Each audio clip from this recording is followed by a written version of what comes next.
প্রিয় শিক্ষার্থী, এই দুটি জিনিস কি তোমরা কেউ বলতে পারবে? নিশ্চয় জানো, এই দুটি হচ্ছে আম। আচ্ছা, এই আমের বৈজ্ঞানিক নাম কি তোমরা কে কে জানো? বলো, ঝটপট বলে ফেলো। এর বৈজ্ঞানিক নাম হচ্ছে ম্যানজিফেরা ইন্ডিকা।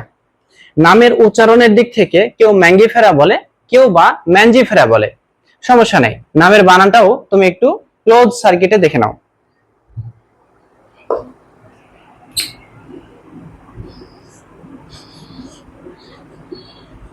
MANGI, ম্যানজি। ম্যানজি বলো অথবা ম্যাঙ্গি বলো, ইংলিশ নামের বানানটা কিন্তু অবশ্যই সঠিক হতে হবে। ফেরা, FERA, ফেরা। Indica, INDICA।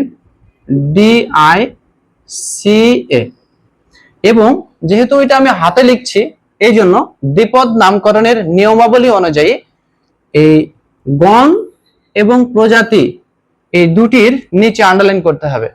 ঠিক আছে, তাহলে দেখো, ম্যানজিফেরা ইন্ডিকার বৈজ্ঞানিক নাম শিখলাম বানান সহকারে। এটি গণ আর এটি প্রজাতি নাম। ঠিক আছে, ধন্যবাদ।